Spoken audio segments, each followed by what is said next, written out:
បាទសួស្តីបងប្អូនទាំងគ្នាជួបគ្នាសាជាថ្មីជាមួយនឹងការវិភាគបាល់ទាត់គូជក់ចិត្តប្រចាំយប់ថ្ងៃអាទិត្យទី17ឧសភាបងប្អូនណានៅក្នុងរាត្រីនេះគឺមានការប្រកួតច្រើនសុទ្ធតែជាគូធំតែម្ដងបងប្អូនបាទចាប់ពីវេលាម៉ោង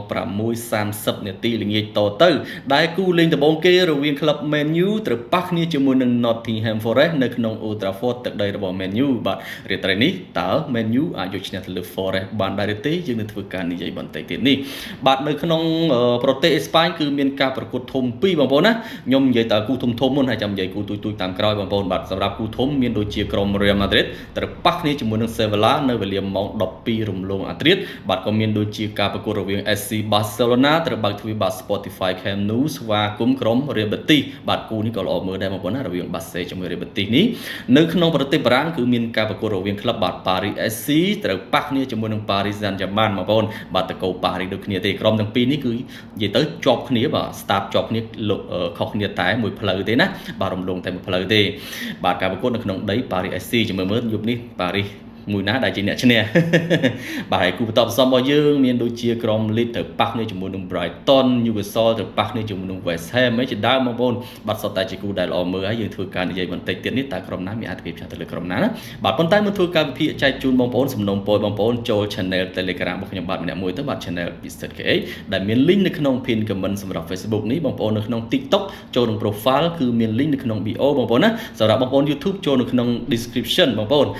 ចូលទៅដើម្បីមើលការ live បាល់បាទការទម្លាក់គូក៏ដូចជា promen កីឡាផ្សេងៗអរគុណច្រើនបាទអញ្ចឹងកុំឲ្យខាតពេលយូរយើងនិយាយដល់គូសំខាន់ទី1រវាង Man U ត្រូវប៉ះគ្នាជាមួយនឹង Forest នៅក្នុង Old Trafford បងប្អូនណាការប្រកួតនៅវេលាម៉ោង6:30នាទីល្ងាចពេញមើលតែម្ដងកុំឲ្យខកខានណាបងប្អូនគូល្អមើលអញ្ចឹងនៅក្នុងរាត្រីនេះបាទមើល Man U អាចយកឈ្នះទៅលើ Forest បានដែរទេខណៈពេលដែលក្រុមទាំងពីរសុទ្ធតែសុវត្ថិភាពរៀងៗខ្លួនបងប្អូនណាក្រុមទាំងពីរសុវត្ថិភាពរៀងៗខ្លួនហើយសម្រាប់ Man U គឺមានកៅអីបាទ top 5 UEFA Champions League គឺអូតូបងប្អូនណាទោះជាគាត់ចាញ់ទាំងពីរប្រកួតនេះក៏អត់ជាអ្វីសម្រាប់ Man U ដែរក៏ Man U អត់ធ្លាក់ចេញពីក្របខ័ណ្ឌ UEFA Champions League ដែរព្រោះគាត់ដាច់ពិន្ទុទៅលើ Bournemouth វាច្រើនដែរបងប្អូនណាដាច់ពិន្ទុរហូតដល់10ពិន្ទុនោះអញ្ចឹងមិនអាចតាមទាន់ទេ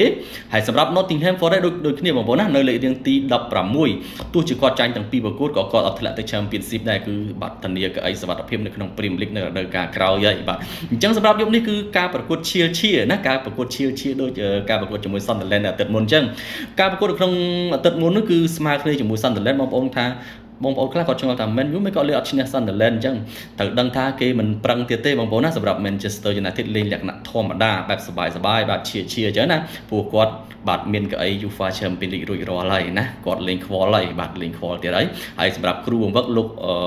Michael Carrick នោះក៏ត្រូវបានតែងតាំងជាផ្លូវការណាជាអ្នកចាត់ការទូទៅរបស់ក្លឹប Manchester United ដែរអញ្ចឹងគេអត់ខ្វល់ទេបាទពីប្រកួតចុងក្រោយនេះអាចនិយាយថាលេងកំដរអារម្មណ៍ណាឈ្នះក៏ឈ្នះទៅស្មើក៏ស្មើទៅចាញ់ក៏ចាញ់ទៅអញ្ចឹងទៅបាទទោះជាចាញ់ទាំងពីរប្រកួតក៏គេមិនដេញលោក Michael Carrick ហើយ Man U ក៏អត់ធ្លាក់ចេញពីក្របខ័ណ្ឌ UEFA Champions League ដែរណាបងប្អូនអញ្ចឹងបើនិយាយអំពីប្រវត្តិប៉ះគ្នាក្រុមទាំងពីរបងប្អូនណាបាទ10លើកចុងក្រោយដែលប៉ះគ្នាគឺ Man U ឈ្នះ6ដង Crystal បាទ Nottingham Forest ឈ្នះ3ដងហើយស្មើគ្នាចំនួន1ដងណាការប៉ះគ្នាលើកចុងក្រោយបំផុតនៅក្នុងជើងទី1ទឹកដី Forest ពេលនោះគឺស្មើគ្នា2ស្មើទេបងប្អូនណាស្មើគ្នា2ស្មើប៉ុន្តែពេលនោះដឹកនាំដោយលោក Ruben Amorim ហើយបើនិយាយអំពី5ប្រកួតចុងក្រោយរបស់ Man U គឺឈ្នះ3ស្មើ1ចាញ់1ណាឈ្នះ3ស្មើ1ចាញ់1ប្រកួតចុងក្រោយគឺស្មើគ្នាជាមួយ Sunderland 0ស្មើនោះឯងបើនិយាយអំពី Nottingham Forest 5ប្រកួតចុងក្រោយរបស់គាត់ដូចគ្នាបាទឈ្នះ3ស្មើ1ចាញ់1ដូចគ្នាប្រកួតចុងក្រោយគឺបានស្មើគ្នាជាមួយនឹង Newcastle United ក្នុងលទ្ធផល1ស្មើបងប្អូនណាស្មើគ្នាជាមួយ Newcastle 1ស្មើអញ្ចឹងនៅក្នុងរាត្រីនេះបាទបងប្អូនគិតយ៉ាងណាដែរហើយបើនិយាយអំពីប្រវត្តិគឺបាទ Man U គេធ្វើបានល្អជាងបងប្អូនណាគេ Man U គេធ្វើបានល្អជាងហើយប្រហែលប្រកួតចុងក្រោយ Man U ប៉ះតែក្រុមខ្លាំងទេបងប្អូនហើយបើនិយាយពីក្រុមខ្លាំងនៅក្នុងអង់គ្លេសលុតអស់ហើយបាទស៊ីរៀបហ្មងបាទស៊ីទាំង Chelsea ស៊ីទាំង Spurs ស៊ីទាំង Liverpool ស៊ីទាំង Man City ស៊ីទាំង Arsenal បាទលេខឈ្នះ Man U នេះបាទក្រុមការដឹកនាំរបស់លោក Michael Carrick បាទមិនធម្មតាទេបាទហើយសម្រាប់យប់នេះបាទ Man U គេដាក់ពេញសាច់លេងធម្មតាបងប្អូនណាដាក់ពេញសាច់លេងធម្មតាមានទាំងពីយប់នេះដាក់ Mbemo បងប្អូនណា Brian Mbemo Benjamin Sesko របួសណា Benjamin Sesko គាត់មិនរបួសខ្លាំងទេណានិយាយទៅសប្តាហ៍ក្រោយគាត់អាចលេងបានដែរសម្រាប់ Benjamin Sesko យប់នេះធ្វើពិតក៏អាចលេងបានដែរគាត់ជាគាត់ថាវាមិន fit ណាមិន fit ជំនេះដាក់អំមោប្រយុទ្ធប្រអប់បងប្អូនណាហើយមានអាម៉ាត់ដាយឡូ Bruno Fernandes Matheus Cunha បាទ Casemiro Kobe Mainoo ជាដើមណាគេខ្សែការពារ Harry Maguire Lisandro Martinez ត្រឡប់មកវិញហើយបាទខាងឆ្វេង Luso ខាងស្ដាំ Mazraoui បាទហើយអ្នកចាំទី Sané Lamin ណាពេញជើងធម្មតាអញ្ចឹងនៅក្នុងយុគនេះខ្ញុំគិតថា Man U គាត់លេងមិនប្រឹងទេណាគិតថាគាត់លេងមិនប្រឹងពេកទេបាទព្រោះគាត់ឡើង UEFA Champions League ហើយណាទោះជាគាត់ឈ្នះទាំងអស់ក៏មិនបានពាន Premier League ដែរទោះជាចាញ់ក៏មិនធ្លាក់ចេញពីក្របខ័ណ្ឌ UEFA Champions League យប់នេះលេងបែបសบายប៉ុន្តែមិនដាក់ទឹកសុទ្ធទេយ៉ាងណាក៏គាត់ចង់បំបីកំណត់ត្រាដែរបងប្អូនណាសម្រាប់លោក Michael Carrick បាទដាក់កីឡាករពេញបែបនេះអាចនិយាយថាអាចនឹងប្រឹងប៉ុន្តែមិនពេកទេណាមិនប្រឹងដល់លក្ខណៈដាច់ជើងចោលទេអញ្ចឹងស៊ីបានក៏ស៊ីមិនបានក៏ស៊ីស៊ីមិនបានក៏ស៊ីមិនបានក៏អត់ទៅបាទសម្រាប់ Nottingham Forest ក៏ដូចគ្នាដែរបាទលេងលក្ខណៈបែបសบายបើសិនជា Man U ឈ្នះក៏គាត់មិនជាខឹងដែរអញ្ចឹងនៅក្នុងរាត្រីនេះបើយើងនិយាយអំពីប្រព័ន្ធលេងរបស់ Man U បើប្រៀបធៀបជាមួយនឹងក្រុមផ្សេងៗឧទាហរណ៍ដូចជាក្រុមធ្លាក់ជើងរវាង Chelsea ហើយនិងក្រុម Liverpool បាទគឺខុសគ្នាឆ្ងាយដែរឥឡូវ Man U គេឡើងមកវិញបងប្អូនណាទម្រង់លេងមើលឃើញថាល្អលេងមានសន្ទុះប្រេះខ្លាំងបាទមានប្រព័ន្ធត្រឹមត្រូវណាកីឡាករនៅក្នុងរ៉ូដែលត្រឹមត្រូវលេងតាមប្រព័ន្ធត្រឹមត្រូវគឺមើលឃើញថាលេងទៅ smooth បាទលេងទៅ smooth ល្អយើងមើលទៅគឺមានទម្រង់បាទមានទម្រង់ណាគឺមើលទៅអត់ថប់អារម្មណ៍អត់តានតឹងដូចមុនទេ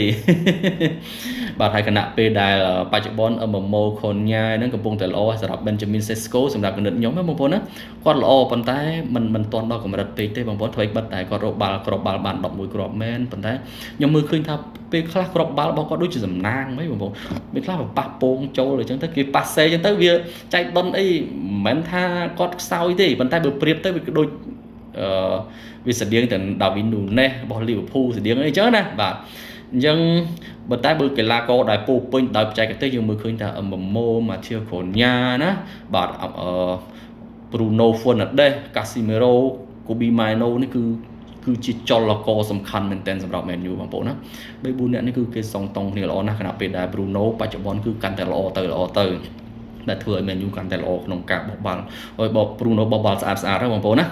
បាទអញ្ចឹងនៅក្នុងរាត្រីនេះខ្ញុំគិតថា Man U នៅតែឈ្នះទៅលើ Nottingham Forest ដែរបងប្អូនបាទនៅតែឈ្នះណាអាចនឹង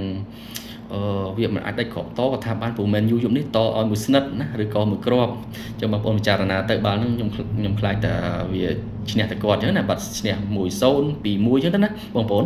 អញ្ចឹងសម្រាប់គូនេះខ្ញុំទូទាថា Man U អាចនឹងឈ្នះបងប្អូនណាក្នុងលទ្ធផលអាចនឹង 1-0 ឬក៏ 2-1 បងប្អូនណា 1-0 ឬ 2-1 នឹងបើបងប្អូនវាយ Man U ក៏មិនអីដែរបាទប៉ុន្តែ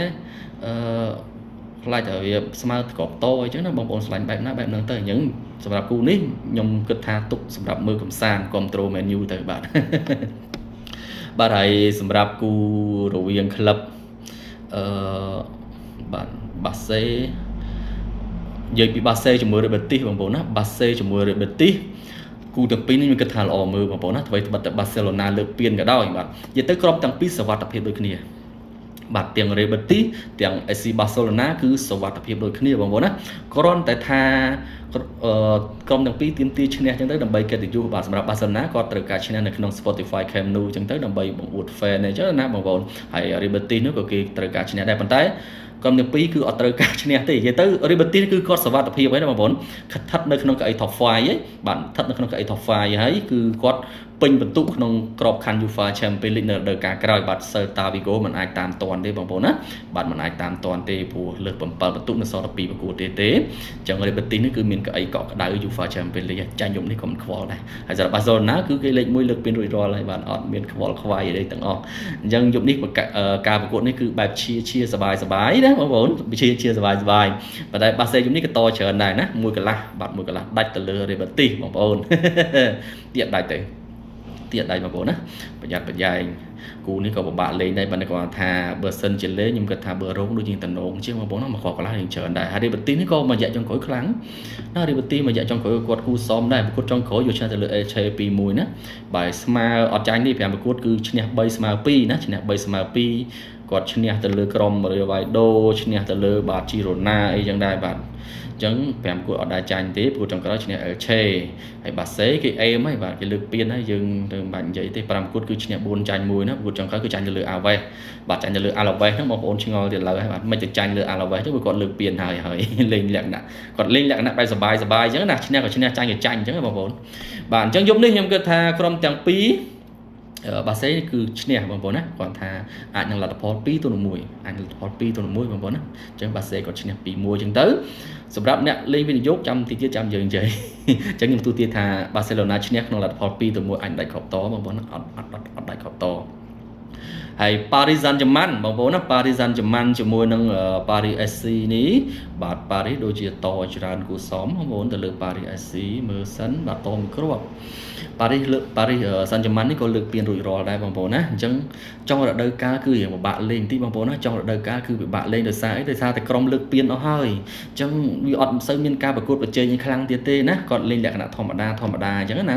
បាទ Paris SC នេះក៏គាត់សុវត្ថិភាពនៅក្នុង League 1របស់ប្រទេសបារាំងដែរណាបងប្អូនគាត់អត់មានកៅអី UEFA Champions League Europa League អីទេបាទអត់មានទេនៅលេខទី11ឯណោះអញ្ចឹងគាត់នៅ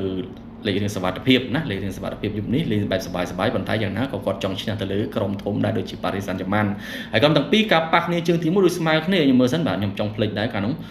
កាលនោះគឺ Paris SC ទេបាទ Paris SC ជាអ្នកឈ្នះទៅលើ PSG បាទ Paris Saint-Germain ណាបាទនៅក្នុងដី Parc des Princes ពេលនោះគឺ Paris SC ជាអ្នកឈ្នះទៅលើ Paris Saint-Germain បាទយប់នេះអាចនឹងស្មើគ្នាបងប្អូនយ៉ាប់យ៉ៃណាព្រោះ Paris គេលើកពានរួចរាល់ហើយគេមិនចង់ឈ្នះទៀតទេយប់នេះលេងបែបសប្បាយណាមួយគេមិនចង់ឲ្យរបួសកីឡាករផងគេទុកជើងដើម្បីការប្រកួតនៅក្នុងក្របខ័ណ្ឌ UEFA Champions League វគ្គផ្ដាច់ព្រាត់ជាមួយ Arsenal ណោះបាទយប់នេះក៏ដាក់ឈុតទី2លេងច្រើនបងប្អូនណាសម្រាប់ Paris Saint-Germain មាន Barcola Gonzalo Ramos អីហ្នឹងMbaye បាទមាន Berardo មាន Mayulu ឯណាបាទនិយាយទៅសុទ្ធតែឈុត B តែម្ដងនៅក្នុងរាត្រីដាក់ឈុត B សម្រាប់ Paris Saint-Germain យូនេះវាស្មើគ្នាបងប្អូនណាបើសិនជាលេងខ្ញុំសុំចង់រងផងសម្រាប់គូនេះបាទ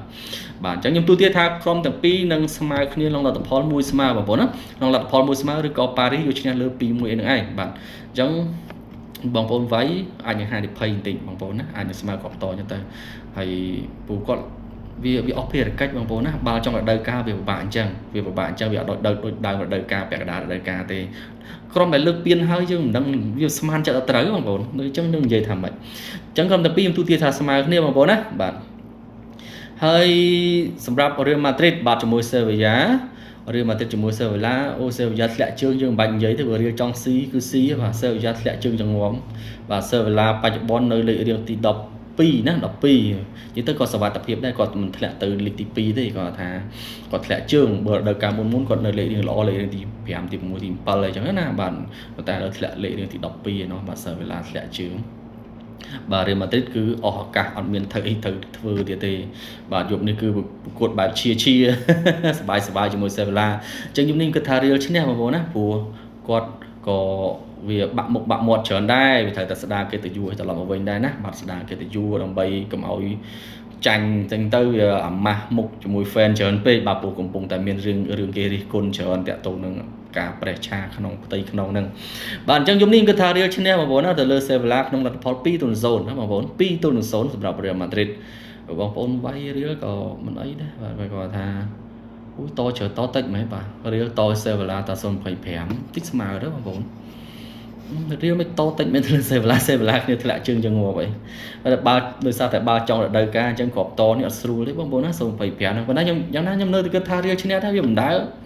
មិនឈ្នះទេបងប្អូនណាអញ្ចឹងបងប្អូនអាចពិចារណាទៅសម្រាប់គូនេះខ្ញុំគិតថា Real អាចយកឈ្នះទៅលើ Sevilla ក្នុងលទ្ធផលបាទបើមិន 2-1 2-0 នឹងឯងណាបាទគុណច្រើនអូខេមានតែប៉ុណ្្នឹងទេបងប្អូនហើយសម្រាប់គូតូចមានដូចជា Brighton ជាមួយ Leeds អីនេះខ្ញុំគិតថាគូនេះគឺប្រជែងគ្នាបងប្អូនណាពូ Brighton នេះត្រូវការកៅអីបាទ Conference League បាទត្រូវការកៅអី Conference League ណាបាទយប់នេះមិនដឹងជា Leeds ឲ្យឈ្នះអត់ទេសម្រាប់គូនេះលេង over បើសិនជាខ្ញុំលេងបងប្អូនណាបាទហើយ Newcastle ជាមួយ West Ham មិនដឹងនិយាយថាម៉េចទេបងប្អូនណាបាទបើនិយាយទៅក្រុមនេះអាចស្មើគ្នាបងប្អូនបើសិនជា Newcastle ចង់ស៊ី West Ham នេះគាត់ថាមិនឈ្នះ Newcastle ទេប៉ុន្តែជួនកាលគាត់ទុកជើងអញ្ចឹងណាមិនទុកជើងដើម្បីប្រកួតអីគាត់ថា West Ham គ្នាកំពុងតែវេទនាអញ្ចឹងក៏ក្រុមជួយគ្នាអញ្ចឹងក៏យើងអាចថាបានណាយើងមិនអាចមើលដឹងទេបងប្អូនបាទតោះ